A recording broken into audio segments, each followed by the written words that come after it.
Trend start అయింది అనేది మీకు తెలుసు కదా, మరి మీరందరూ ఏం చేస్తున్నారు? చెప్తున్నా, అదే అడుగుతున్నా. నేను అడుగుతున్నాను ఒక ప్రొడ్యూసర్గా. అవును, ప్రొడ్యూసర్గా ట్రెండ్ స్టార్ట్ అయింది, అన్నీ ఏకుతారు కదా. ఆఫీస్లో ఇది జరుగుతుంది, ఆఫీస్లో వాళ్ళని తీసేశారు, ఆఫీస్లో భోజనాలు మానేశారు, ఇవన్నీ రాస్తారుగా. మరి ఇది జరుగుతుంది అన్నప్పుడు మీరేం చేస్తున్నారు? జర్నలిజం అంటే క్వశ్చన్ అది మీరు చెయ్యాలి, వాళ్ళని అడగడం కాదు. మేమందరికి మాకు వీక్నెస్ ఉందండి, మా అందరికి మా వీక్నెస్ ఉంది. మీకు ఏంటంటే ఇక్కడ విషయం ఏంటంటే ఆయన చేతి చెప్పిస్తున్నాను ఈ ట్రెండ్ స్టార్ట్ అయింది, అది ఆయన డిస్ట్రిబ్యూటర్ గా ఈ ట్రెండ్ స్టార్ట్ అయిందని నేను మీకు ఒక పాయింట్కి తీసుకొచ్చి ఆఫీస్లో మా ఆఫీస్లో భోజనాలు కూడా మానేశారు అనేది రాశారు కదా. సో ఇంత ఇన్ఫర్మేషన్ ఉన్న మీకు ఇవిటి గురించి ఇన్ఫర్మేషన్ ఉంది కదా. జర్నలిజం దాంట్లో నుంచి మీరు రాయాలి. మార్పు మీ దగ్గర రావాలి. ఏమండి, మార్పు మీ దగ్గర నుంచి వచ్చినప్పుడే స్వామి ఒకసారి ఆయనకి ఇవ్వండి, ఆయనకి ఇవ్వండి ముందు. రాజుగారు మీరు క్వశ్చన్ చేయమని మీరే చెప్తారు, క్వశ్చన్ చేస్తే వాళ్ళ పక్కన పెట్టి ఇంటర్వ్యూలు ఇవ్వట్లేదంట కదండి.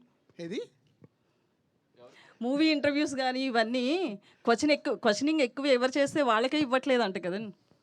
అట్లా ఏం లేదే, ఎవరన్నారు? చెప్తా తర్వాత మాట్లాడదాం.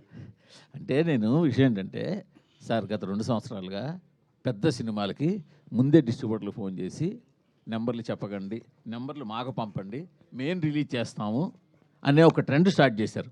మొన్నాడు వాళ్ళు ఏ నెంబర్ రిలీజ్ చేస్తే అవే బయటికి వెళ్తున్నాయి. ఇప్పుడు ఆయన చెప్పినట్టు బాధపడినా కూడా బయటికి నవ్వాల్సి వస్తుంది. ఈ ట్రెండ్ స్టార్ట్ అయిందని మాకు తెలిసి మేము ఐటమ్ లేదు, బట్ డిస్ట్రిబ్యూటర్లతో చెప్పిద్దాం నేను అడుగుతున్నా. ఆయన ఏమంటే ఇప్పుడు మేము అబద్ధం ఆడినా, ప్రొడ్యూసర్లు అబద్ధం ఆడినా, మీరు అబద్ధం ఆడినా జనం నమ్మట్లేదండి. అది మాత్రం వాస్తవం. మనం ఏ పోస్టర్ వేసినా నవ్వుకుంటున్నారు వాళ్ళు. ఇది మీరు మేము ఆడక్కల్లా, జనం మాట్లాడుకుంటున్నారు, వాళ్ళు నవ్వుతున్నారు. అది ఎల్వీఆర్ గారు చాలా ఓపెన్ గా మాట్లాడతారు. గ్రాటిట్యూడ్ మీట్ కాస్త ఇప్పుడు చూడండి, దీని తర్వాత మొత్తం ఫ్యాన్స్ అందరు కలిసి ఈయన ఫోటో పెట్టి మొత్తం ఈ రోజు సాయంత్రం వరకు చెడు కూడా ఆడేస్తారు. ఓకే, అంటే మూర్తి గారు, మనకు మీకు తెలుసు, మాకు తెలుసు, అందరికి తెలుసు. సో ఏదన్నా మార్పు రావాలంటే దయచేసి నా రిక్వెస్ట్ మీడియా మిత్రులకి, ఆఫీసులలో అవి ఇవి జరుగుతున్నాయని రాయకండి. ఎందుకంటే అది మా ప్రొఫెషన్. ఏమి చేయాలి, ఏం చేయకూడదని ఒక ప్రొడక్షన్ హౌస్కు ఉండే డెసిషన్ అది. సినిమాకు సంబంధించి నిజాయితీగా మీరు ఎలాంటిది అలా ఉన్నప్పుడు మీరు ఏకండి, మీరు ఏకితే కరెక్షన్ అవుతుంది కదా.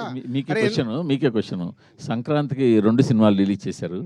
సరే, 2 సినిమాలకి ఒక సినిమాకి ఒక పోస్టర్ వేశారు, 2 సినిమాలు చాలా పోస్టర్లు వేశారు. మొదటి సినిమా పోస్టర్ మీ ప్రొడక్షన్ హౌస్ నుంచి వచ్చిందా, మీరు వేసిందా, వేరేగా వేసిందా? అది మీకేం తెలుసు? మాకు తెలియదు. నేను ఆల్రెడీ చెప్పాను కదా, మాకు వీక్నెస్ ఉంటాయి, మేము మాట్లాడలేము. మీకేం తెలుసు సార్? నేను మిమ్మల్ని అడుగుతున్నాను సార్. నేను అదే మిమ్మల్ని అడుగుతున్నాను సార్. మీరు వేసిన పోస్టర్ మాకేలా తెలుసు? మా వీక్నెస్ ఉంటుందని నేను కమిట్ అవుతున్నాను కదా. మీకు తెలియదా? మీ వీక్నెస్ వేసిన పోస్టర్ అంటారు. మీకు తెలియదా? మీరు వీక్నెస్ వేసిన పోస్టర్ అంటారు. ప్రతి సెంటర్లో ఏం కలెక్షన్స్ ఉన్నాయనేది మీ దగ్గర లేవా?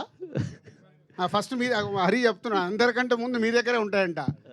సో మీరే క్యాల్కులేట్ చేసి వేయండి నెక్స్ట్ నుంచి పోస్టర్ ప్రతి సినిమాది. బెటర్, ప్రాబ్లం సాల్వ్ అయిపోద్ది.